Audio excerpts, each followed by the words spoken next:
And I have reason to believe that there are a lot of fans who think that this story is bullshit. Right? There's a lot of them, and uh, it's really disconcerting to me that uh, something that you're not even accused of being, other than associating with somebody, is having these impacts. So I guess I'm interested in, like, how has this affected you guys individually?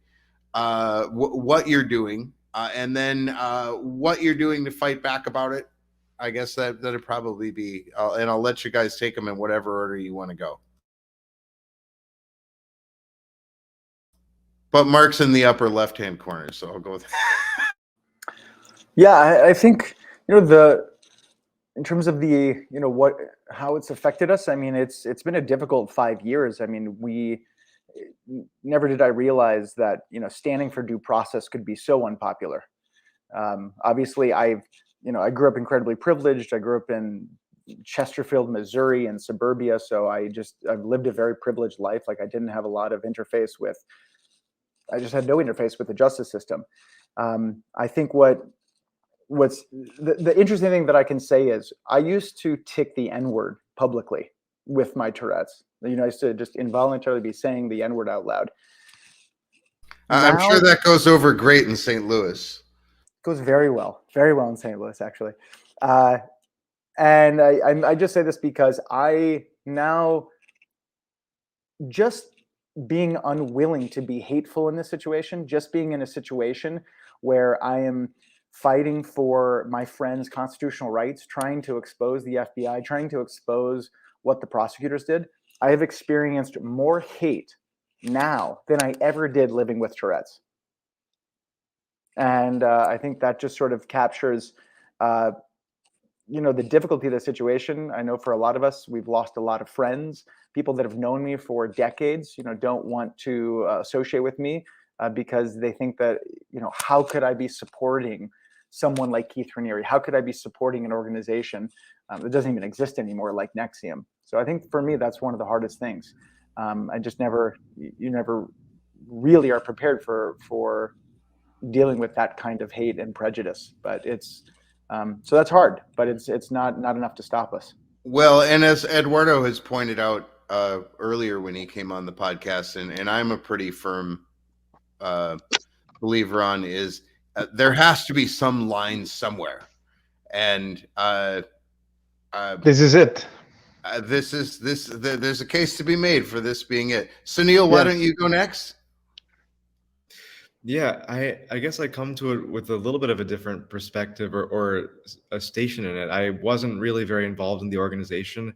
I came into the organization so close to all this disaster, and I had, very banal, like, techie life with a software company, East Village apartment, like, very granola.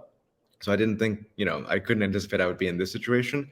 But seeing, really good people, really bright, good, kind people getting, metaphorically bludgeoned in front of you has kind of an impact. I got to meet Nikki, Mark, Eduardo in some of the hardest times of their life. I met Allison Mack, Lauren Salzman, Nancy Salzman, Claire Bronfman, and Keith very briefly, and was moved to go to the trial to see what's, it's something just felt very wrong. And obviously I had my own views of it, but I wanted to see the evidence. And then at the end of the trial, I had this thought of, I think I saw a guy get railroaded, and, what to do about it. I have, at the time, sterling Google results, Harvard background, everything an Indian family could ask for, a company that was going well, and all these various things. And I thought, should I torch that to become an alleged, brainwashed sex cult fiend supporter or whatever? And I took a couple of weeks, and Eduardo and I lived a couple blocks from each other at the time, so that was helpful to be close. And I just couldn't turn away from it. It's like it would haunt me forever. So I went and I met with Keith, and I don't even know that he recognized my face. I think he sort of, because I waved and he came over, and the rest is sort of history. It was totally worth it. I've definitely lost some business. I had sold my company prior, so I'm just a solopreneur consultant. Certain friends from my college network think I've maybe gone insane. Despite my days being like this, Zoom, computers, normal stuff. So I don't think I've suffered as severely as the people on this call, as far as the loss of relationships and material damage and things like that. But no, it's just a privilege to be able to do something meaningful with, people I highly love and respect. So that's sort of why I'm here. And it's just awesome to be able to do something. Then the other thought that I had, just one final note on, is, I thought maybe I should wait later. Maybe I should wait till there's like, the what's become too normal of like a black man wrongfully accused on death row. But people have become so desensitized to that sort of thing. And I thought, what's a better case than the most hated dude who's got nothing going for him according to the narrative at all, and anyone who supports him gets risked with the worst kind of repercussions? Like, when are you going to get a better set of circumstances and media attention, totally nonpartisan, totally non-political? When are you going to get a better shot than this? And I believe it will come out that every single person is demonstrably innocent. It's not like there were crimes. Like, innocent, good people. When are you going to get a better chance than this? So I felt it was just an incredible opportunity and a scary opportunity, but that's what I feel, and I stand by it. Yeah, well, let's see how the Johnny Depp verdict comes back. like once again, you'll never get another better set of circumstances for people to go, this doesn't add up. How about you, Nikki? So when I even think about or recount everything that's happened, it's still a little bit surreal. I lost my closest friends, my career, my reputation, my home, pretty much everything, and had to not just start from scratch, but do so while I thought I was going to be federally indicted. So I got a job at a coffee shop, and every time a man walked in with a suit, I'd go into fight or flight thinking they were coming to get me. Yeah. And so it was very difficult.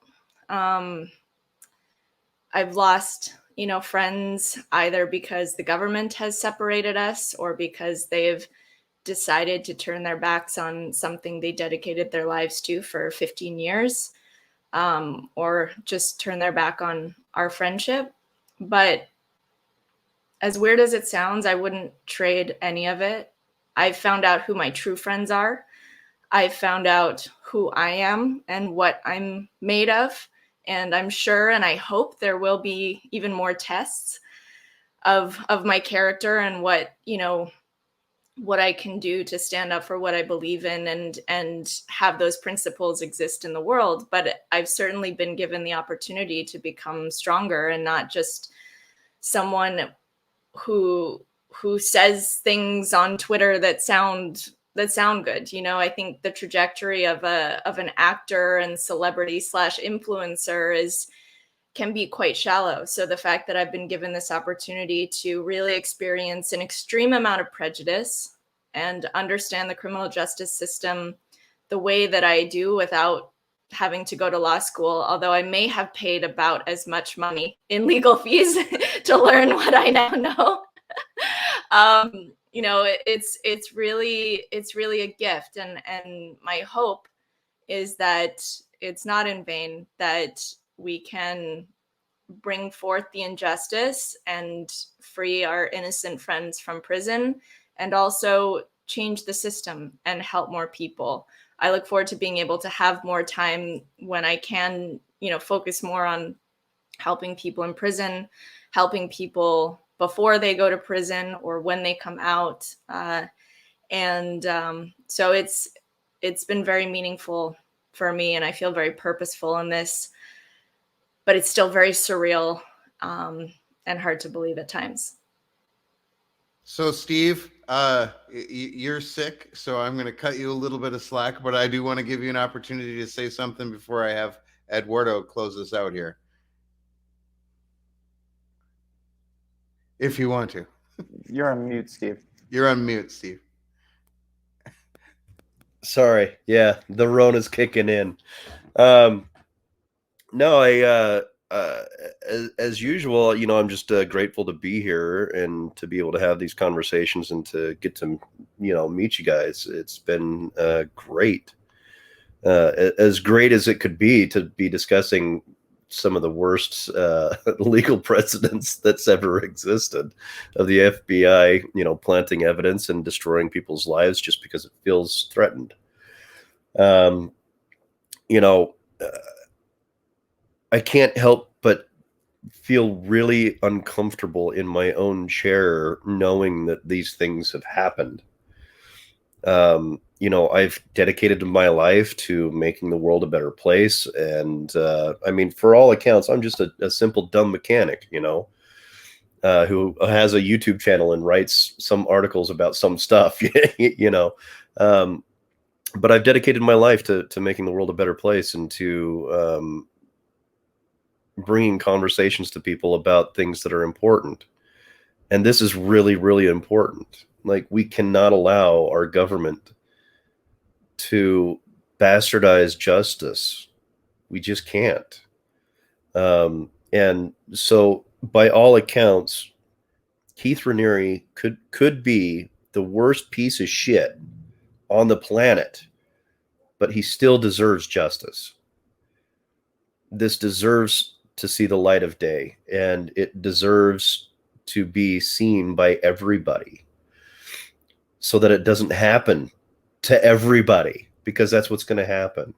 If you allow it to happen once, it will propagate. It will happen more, and we just simply cannot allow that to happen.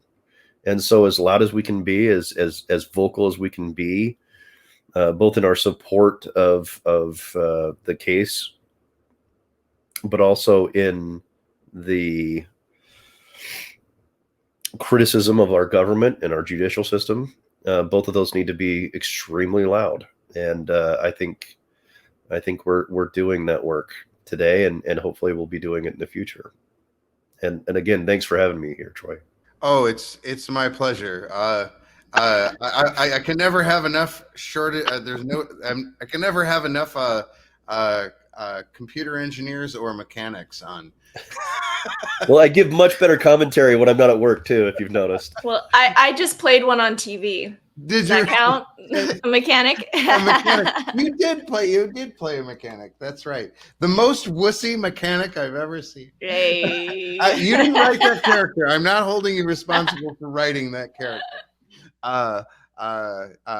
Eduardo, yes. How about you close us out here? You know, I don't think I can say much better than what Steve was saying. You know, I think this country I am a dumb mechanic in some ways. And I mean, this country is founded by hard-working people like that. And I think that this is an amazing opportunity.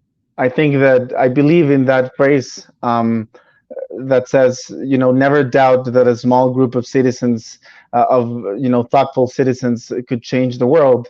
In fact, is the only thing that ever did. I really think that that's true. And I think that for whatever reason, this situation, that's what it is for us.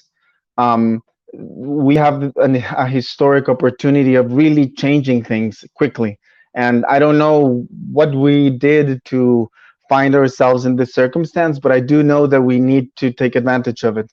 And that's what I intend to do. You know, these agents, these prosecutors, even this judge need to be held accountable. And that's up to we, the people. And that's, you know, those are some phrases that I wanted to leave in people's minds. And these are very literal. And I know that everyone knows it, but I don't think people feel them anymore. I think we would need to recite them every day, you know, like in school. But I want to remind people that we, the people, police the police. We, the people, prosecute the prosecutors. We, the people, investigate the investigators and judge the judges. It is our citizens' job. I know that this is something that has gone forgotten, but it is the key for our civilization. And I don't see how we will have another opportunity to uphold that vow, our job, than corrupt prosecutors and agents going against the people they're supposed to protect. I don't think it gets that good. So I think, you know, I agree with Steve that the louder that you can beat the drum, like we do every day. Every citizen needs to be doing what we're doing every day. It is the only hope for civilization. This is why we immigrants come to America, because it has a civilized court, and we have the opportunity to repair it and to restore good faith on our organizations, like the FBI, like the court. And I don't see anything better that I could do with my life. And I would want to invite as many people as possible to beat that drum, like you were saying, Steve, and let's all go for it, and let's indict these agents, let's judge this judge and prosecute these prosecutors. We have to do it for things to change. And thank you, Troy, for having us, and we hope we can make of this an even bigger window, a bigger speaker to say these things.